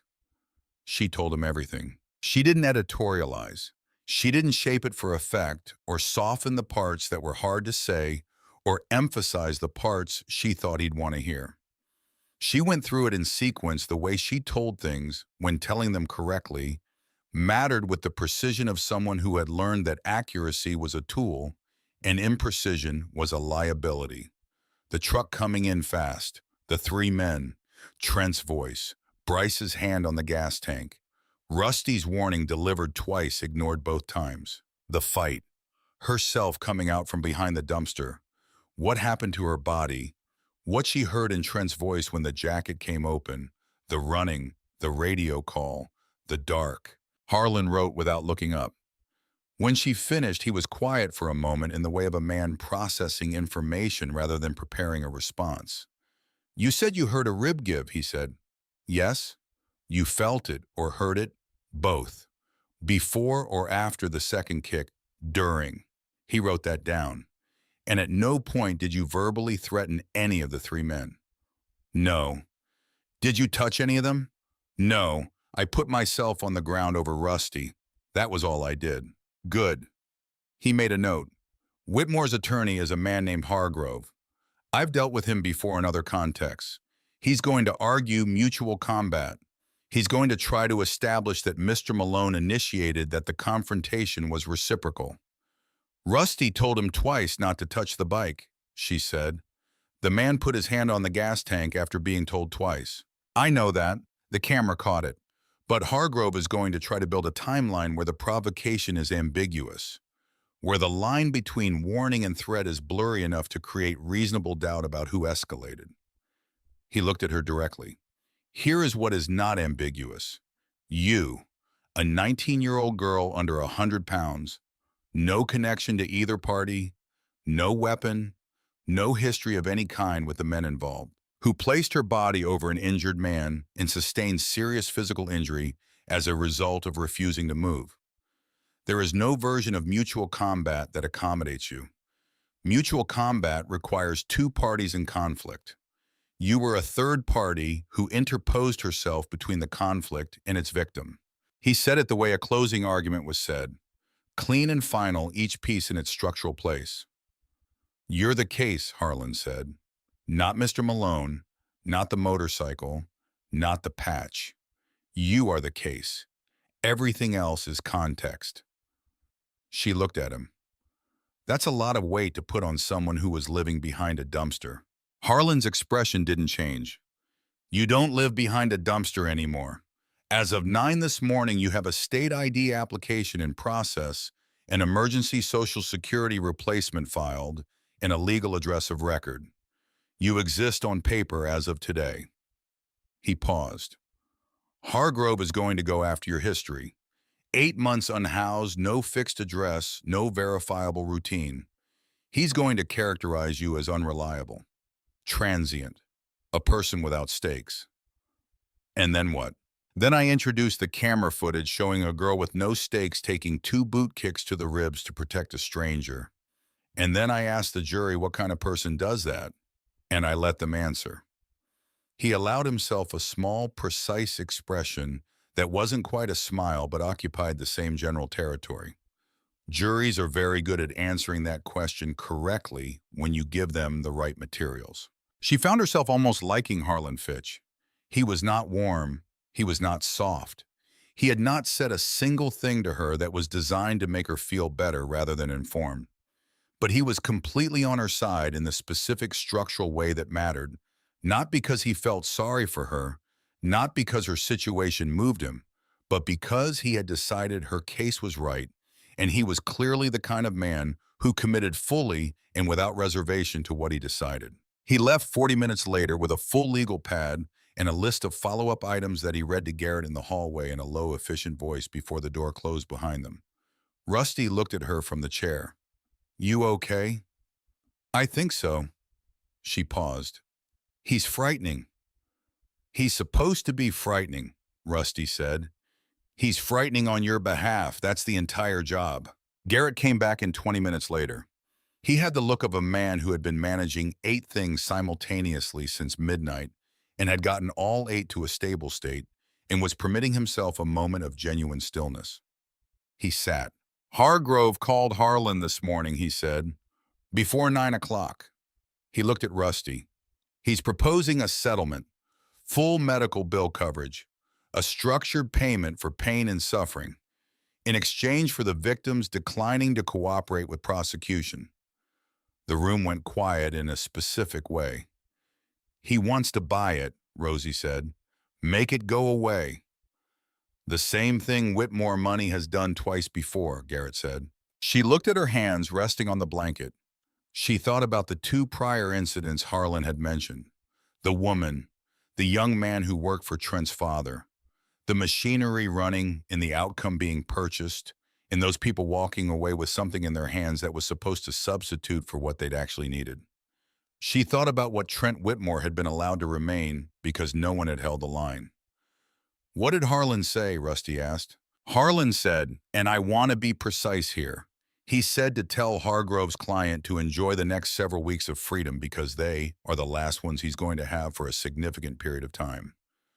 Rusty made a sound that was close to satisfaction. Rosie, Garrett said, it's your call, not mine, not Rusty's. The offer is on the table and you have the right to take it. She looked at him. What does Harlan think happens at trial? Harlan thinks you win. He thinks the footage alone is sufficient. He thinks Bryce and Logan's testimony makes it an overwhelming case. He thinks Trent Whitmore is going to prison and the only variable is how long. And if I take the settlement, Hargrove negotiates the charges down. Trent pleads to something minor, minimal time if any. His record gets managed. Garrett paused. And the two people who came before you don't get any accounting. She had known her answer before he finished the sentence. But she let him finish because he'd earned the complete delivery, the full picture laid out honestly without pressure in either direction. She thought about what it meant to say no to money when you had $14 and 2 cracked ribs and no address. She thought about the settlement sitting there on the table, what it would feel like to take it, what it would cost. She thought about a 19-year-old girl who had decided 8 months ago that she would rather walk through a door into nothing than stay somewhere that was destroying her. She had made that decision with less information and fewer resources than she had right now. No, she said. Tell Hargrove no. Garrett nodded once, the nod of a man who had hoped for this and was not surprised. I want to testify, she said. I want to sit in front of that jury and tell them exactly what happened. I want them to see me. They'll see you, Garrett said. Good. The weeks that followed were not a clean progression from broken to whole. She needed to understand that about recovery before she understood anything else about it, that it doubled back on itself and stalled, and had days where she was certain she was healing, and days where her body presented a completely different position. The ribs were patient about making their presence known. She used the spirometer Dr. Aldridge had sent her home with 10 times an hour because a lung that didn't practice expanding stopped doing it correctly, which sounded like medical logic she could choose to follow or not, and turned out to be medical logic that her body enforced regardless of her preferences. She slept in the room with the 2 quilts and the curtains that blocked the morning light and Buck on the floor. Cecile Pruitt had put a glass of water on the nightstand before Rosie arrived, a small act of preparation so specific and so quietly thoughtful that it hit her somewhere private and unexpected when she saw it. Someone had thought about what she would need, had placed it there in advance, had done it without ceremony or announcement. Cecile was loud and had opinions about most subjects and fed her at intervals that Rosie gradually understood were calibrated to what Cecile thought she needed rather than to any conventional meal schedule.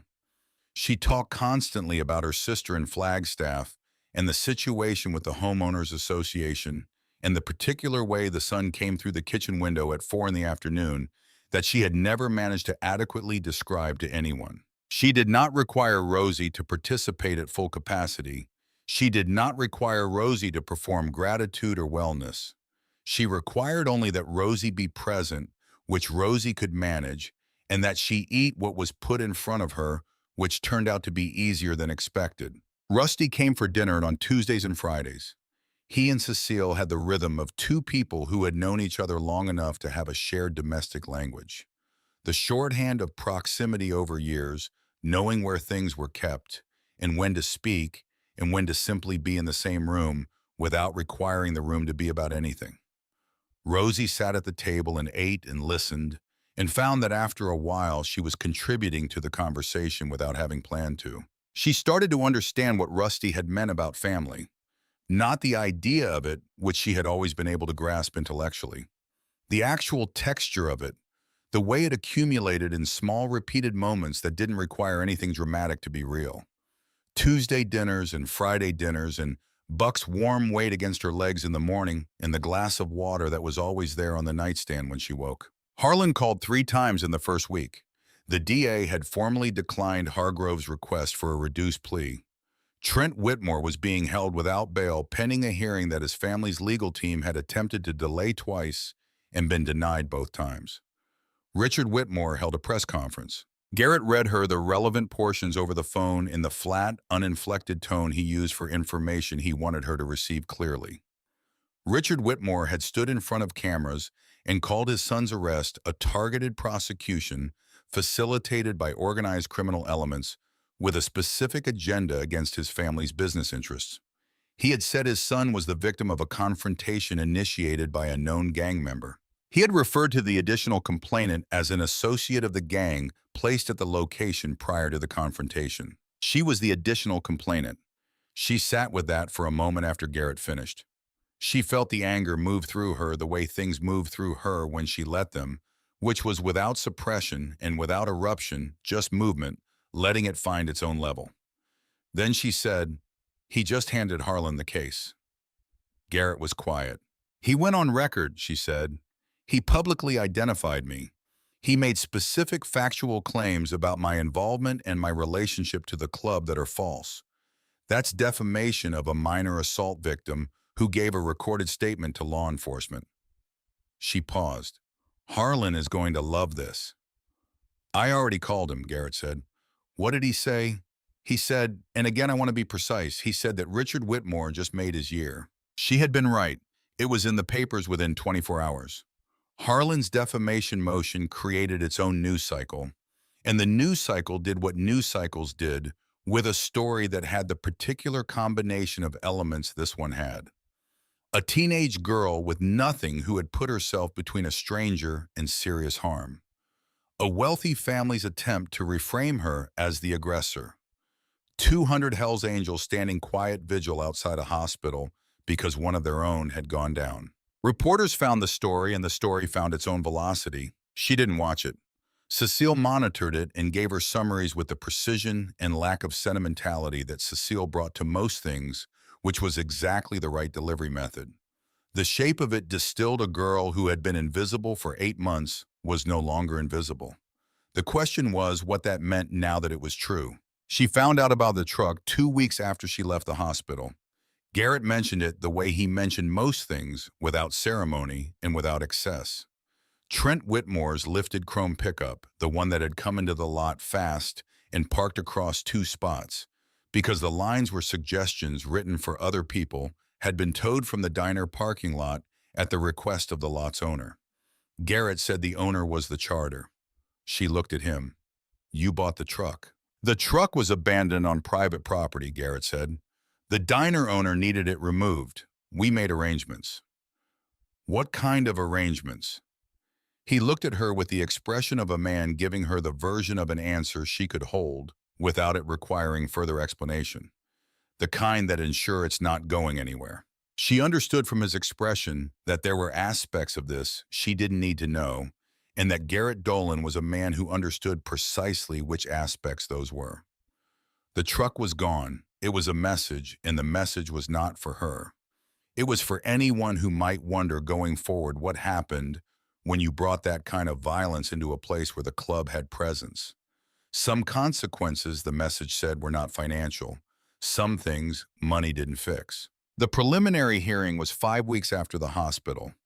Harlan prepared her for it over 2 sessions at a table in a conference room in his office building on Beale Street, 4 blocks from the courthouse. He did not coach her answers. He prepared her for the architecture of the proceeding, the specific sequences Hargrove would use, and why the way a lawyer built reasonable doubt in a room where the footage and the witnesses and the co-defendant's testimony left very little room for it. Hargrove is going to try to establish that you inserted yourself into a confrontation that didn't involve you, Harlan said. I did, she said. He looked at her. I did insert myself into a confrontation that didn't involve me, she said. That's true. The question is why, and the answer to why is what the jury needs to hear. Harlan looked at her for a moment in the way he sometimes looked at her, recalibrating to something he hadn't anticipated. Yes, he said. That's exactly right. She sat in the chair in the courtroom on the day of the preliminary hearing, and she looked at Hargrove when he questioned her, and she answered every question with the same precision she'd given Harlan and Detective Vance.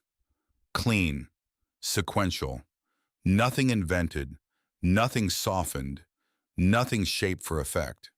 She did not perform emotion. The emotion was present. She breathed through it and kept going. Hargrove tried the housing history angle. She answered it directly. Yes, she had been unhoused for 8 months. Yes, she had no fixed address at the time of the incident. No, she had never met Rusty Malone before the night in question.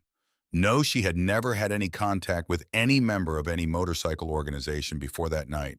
Hargrove tried the angle that she had inserted herself into an altercation that didn't involve her. She said yes, she had done that because a man was being beaten by 3 men, and she had made the decision that she was not able to watch that happen. Hargrove asked why she hadn't called for help from the diner instead. She said she didn't have a phone.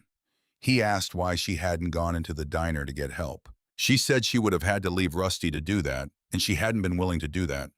Hargrove let that sit, apparently hoping the jury would find something in it that helped him, and found nothing in their faces that did. Trent Whitmore sat at the defense table.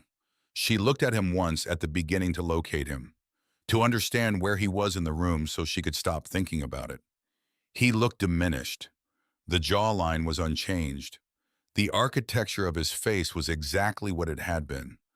But whatever had animated the arrogance of the parking lot, the 20-some years of consequence-free certainty that the world arranged itself around his preferences, that was gone. What remained was a young man who had arrived at a consequence and was discovering that he had no internal equipment for it. She looked at him for the one necessary moment. Then she looked at Harlan. Then she answered the next question. The preliminary hearing established the case for trial. Harlan called that evening. We're going to trial, he said. We're going to win. She said, okay. He said she had done well today. She said, thank you. He said, get some rest, and hung up because Harlan Fitch was not a man who extended conversations beyond their necessary length. She put the phone down, and Buck put his enormous head on her knee, and she sat with him for a while in Cecile's living room, and she thought about the dumpster in the alley and what had moved her out from behind it, and she asked herself honestly whether she would do it again, knowing what she knew now.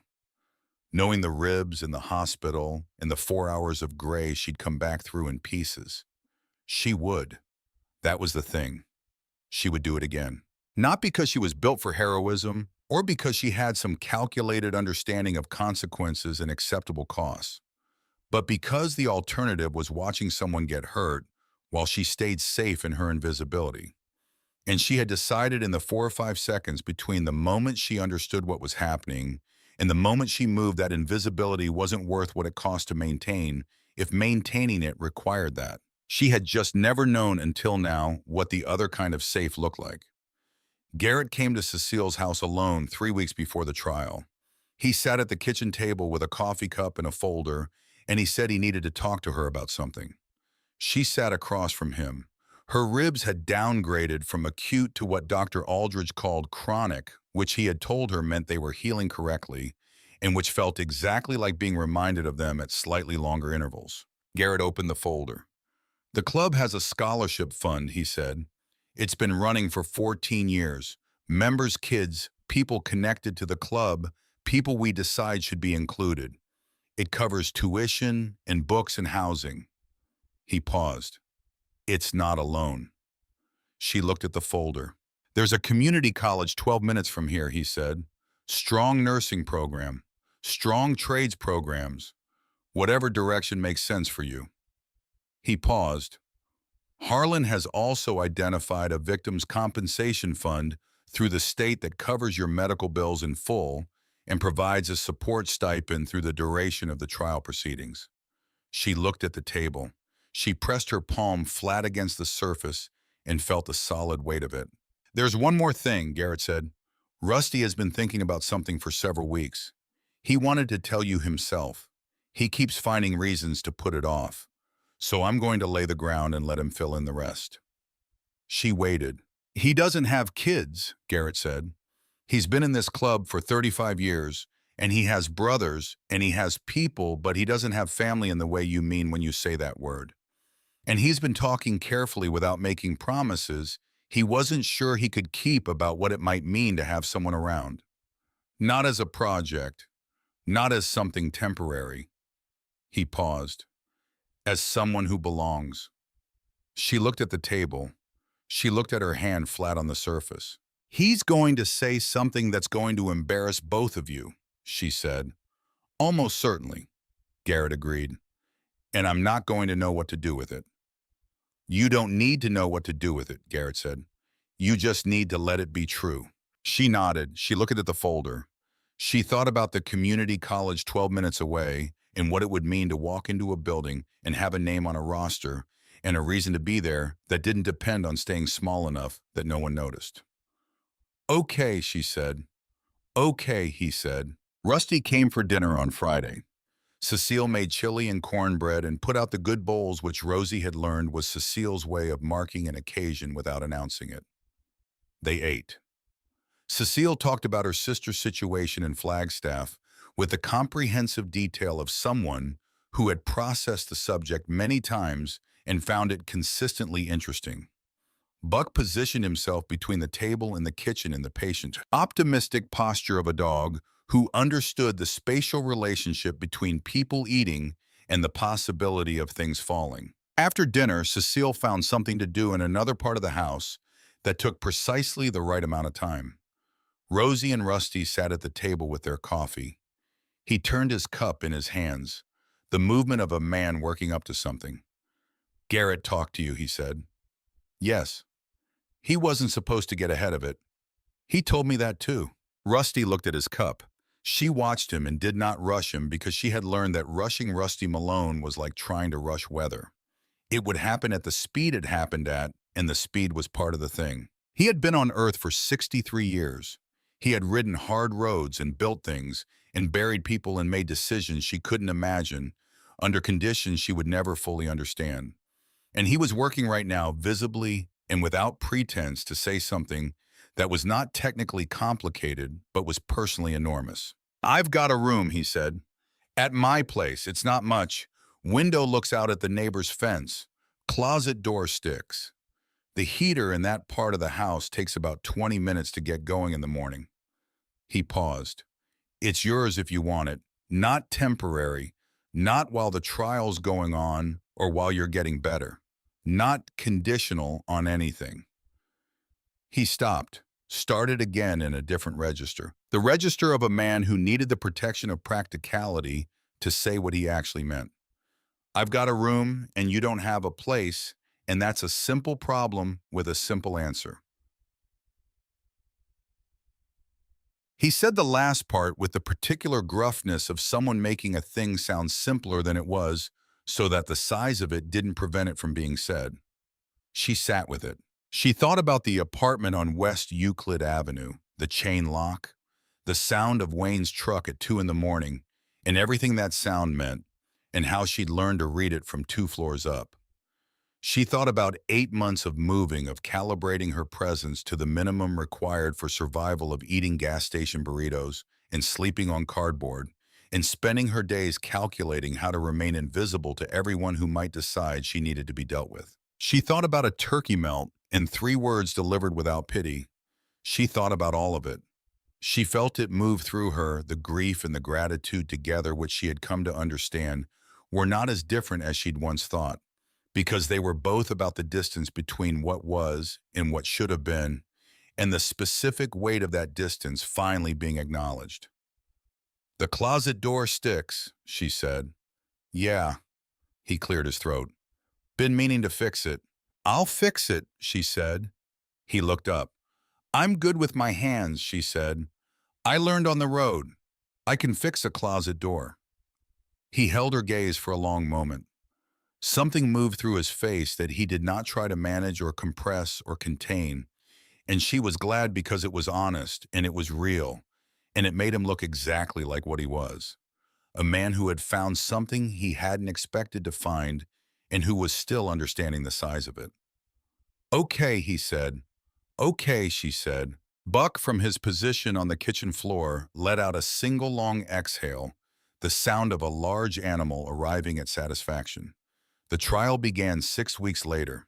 Harlan Fitch in a courtroom was a different creature than Harlan Fitch in a conference room. Sharper, faster, moving with the precise and contained velocity of a man who had spent 30 years learning exactly where to cut and had stopped being interested in cutting anywhere else. He opened the case in 11 minutes. By the end of those 11 minutes, the jury understood three things with complete clarity: what Trent Whitmore had done, who Rosie Calloway was, and why those two facts together constituted an event that did not have an innocent explanation. Hargrove tried. She would give him that. He was good and he worked hard, and he found every available angle and pressed it with the professionalism of a man who believed that enough pressure applied to enough places would eventually produce doubt. He tried the housing history. Harlan redirected to the state ID issued before the ink on the police report was dry. He tried the gang affiliation angle. Harlan introduced Rosie's recorded statement taken at the hospital before she'd had any conversation about what Rusty's vest meant, demonstrating that her account had not changed by a single syllable between that recording and her testimony today. He tried mutual combat. Harlan played the footage from the security camera across the alley. He played it twice. He didn't say a word during either playing. He just let it run and let the room sit with what it showed. Bryce Dunning testified for the prosecution. He was pale and precise, and he did not look at Trent once during his testimony. He confirmed every element of the event in sequence, from the moment they pulled into the lot to the moment they left it. He confirmed who had initiated. He confirmed the sequence of the physical confrontation. He confirmed what he had seen when Rosie came out from behind the dumpster. When Harlan asked him why he had chosen to cooperate with the prosecution, Bryce was quiet for a moment. Then he said in a voice that was not entirely steady, "Because she didn't do anything. She was just there. She was just trying to help someone who was already down. And we hurt her for it." There was no sound in the courtroom. Not theatrical silence, not the performed silence of people waiting for something to happen. The actual silence of 12 people and everyone else in the room receiving something that didn't require any additional explanation, that landed with its full weight and stayed. Rosie testified on a Thursday. She sat in the chair and she looked at the jury. 12 people who had been taken from their ordinary lives and placed in this room to make a decision about something that had happened in an alley in November. She looked at them the way she had learned to look at things she needed to understand correctly, steadily, without performance, with the full attention of someone who knew that attention was the only reliable tool she consistently had. She told them what happened. She started from the beginning. The dumpster, the cardboard, the $14.60, the sound of the Harley before she saw it. 3 words: a turkey melt, a cup of coffee, a jacket that was several sizes too large and smelled like motor oil, and something dry and cedar adjacent. She told them about the truck coming in fast, about Trent's voice, about Bryce's hand on the gas tank after being told twice, about Rusty standing up all the way his full 63 years. She told them about coming out from behind the dumpster. She told them she hadn't known what was on the vest. She told them she would have done the same thing for anyone in that position, and she said it the way she said things she had examined carefully and found to be true without qualification or decoration. She told them about the rib. Hargrove cross-examined her for 35 minutes. He was skilled, and he was thorough, and he got nothing that he could use. Not because she was evasive, but because there was nothing to evade. She had told the truth completely enough that there were no gaps to work in. He asked why she hadn't moved when Trent told her to. She said, "Because I wasn't going to." He asked what she expected to happen. She said, "I wasn't thinking about what was going to happen. I was thinking about what was happening." He asked if she considered herself a hero. She said, "No, I considered myself a person who was in a specific place at a specific moment and made a decision about what that meant." Hargrove looked at her for a long moment. Then he said he had no further questions and sat down. The jury deliberated for 6 hours. She sat in the hallway outside the courtroom with Rusty on one side and Cecile, who had insisted on coming and had not asked anyone's permission, on the other. Garrett was there. Harlan moved between the hallway and his phone with the contained energy of a man who had done everything he could and was now waiting for someone else to do the thing only they could do. She didn't think about the verdict. She thought about the sessions with the therapist Garrett had connected her to in the weeks since the hospital, a woman named Dr. Wren Calloway, who shared her last name, which they had both noticed and neither had commented on, and who had the specific quality of attention that came from someone who had been through difficult things and had not let the difficulty make her smaller. She thought about what Dr. Calloway had said in their second session, that the things that happened to us became part of the record of who we were, and that the record was not the same as the whole story, and that the whole story was still being written. She thought about that for a while. Guilty on all counts. The foreperson read it clearly. Aggravated assault. Assault causing serious bodily injury. Criminal damage to property. 3 counts, 3 verdicts, each one placed with the weight it carried. Trent Whitmore stood when the verdict was read. He was the color of something that had been kept from light for too long. She watched him receive it, the consequence, the full and purchased and finally inescapable weight of a thing he had done. She watched his face do the thing that faces did when they encountered the first unmanageable fact of a life that had not previously contained any. She felt the specific satisfaction of truth arriving at its correct destination. Not vengeance, not the hot satisfaction of someone who had wanted to see him suffer. The different thing, the cooler thing, the satisfaction of a resolution that was about accuracy rather than emotion.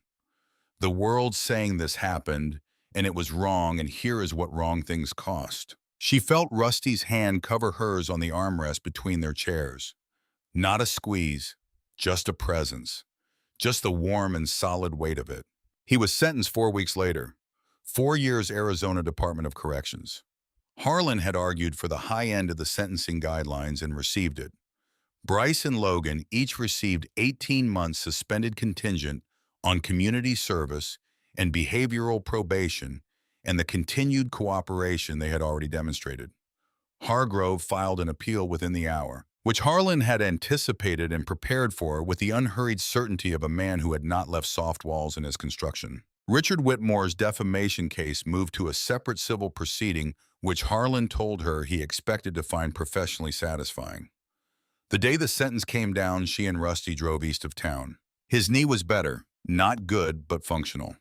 The Harley was exactly what it had always been, which was something that worked and kept working because he maintained it the way he maintained everything, with consistent and unglamorous attention. She sat behind him. She had learned to ride passenger over the weeks of recovery, learned the balance of it, the counterintuitive lean, the way you let your body follow the bike's decisions instead of trying to anticipate or override them. She had learned that surrender was faster than thinking once you let yourself trust the thing you were surrendered to. They rode for an hour without stopping, without talking. The desert opened around them and the November air came straight at them, and she leaned slightly forward into his back and let the miles happen. He pulled over at a wide spot on the highway where there was nothing in particular to recommend it except the view west. The Black Mountains running their long line against the horizon. The sky doing what desert skies did in late afternoon, which was everything it could. He turned off the engine. They sat in the sudden quiet. "How are the ribs?" he said. "Better," she said. "Maybe 60%. Good enough to fix a closet door." "I fixed the closet door 2 weeks ago." He turned slightly and looked at her. She could see the expression she'd come to know, the one that was his closest version of open warmth, which was not the warmth that performed itself, but the kind that simply remained. Steady and present, and not requiring anything from her in return for its continuity. You did okay, he said. She knew he meant the trial. She knew he meant more than the trial. I had good people, she said. You had yourself, he said. Don't walk away from that. You came out from behind the dumpster. Nobody made you do that. Nobody could have made you do that. That was you. She sat with that. The highway was empty in both directions. The sky was performing its best work of the day, the light doing complicated and unrepeatable things to the rock formations on the western horizon. Somewhere back in town, Buck was at Cecile's, probably on the couch, holding his customary opinions about the afternoon television programming. Rusty, she said. Yeah, thank you. She stopped, thought about the turkey melt in the jacket, and Harlan called from the ground in the dark, in the room at his house, and the closet door that no longer stuck. The list kept expanding the further back she looked and the further forward. For cold tonight, she said, for saying that instead of move along. He was quiet for a long moment. The kind of quiet she had learned didn't mean he wasn't listening. It meant he was listening completely, giving the words the full weight of his attention before he responded to them. Cold tonight was the easy part, he said. She leaned her head forward carefully and rested it against his back. She looked at the mountains holding their long, steady line against the horizon. The same mountains that had been there the night of the alley. The same sky, the same desert, the same cold, that didn't apologize for what it was. She thought about Tucson and the chain lock and the sound of the truck. She thought about 8 months of towns that had barely known her name. She thought about 91 days in a turkey melt and 3 words that had cost him nothing and had meant everything. She thought about all of it, the whole of it, and for the first time in 19 years, she did not feel like a ghost. She felt the road under the bike and the cold against her face and the mountains holding their line. She felt Rusty's absolute and undemonstrative solidity under her hands.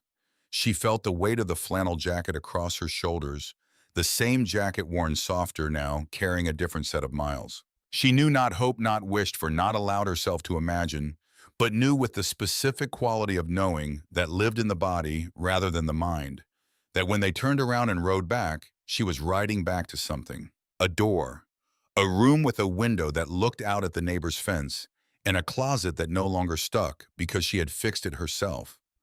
A dog with opinions about television. A table where people ate on Tuesdays and Fridays and didn't require her to justify her presence at it. A name in a legal record. A voice that had been heard in a room where it mattered. A scholarship folder on a kitchen table in a community college 12 minutes away, and a future that was a thing she was allowed to have, rather than a thing she caught glimpses of through windows she wasn't permitted to open.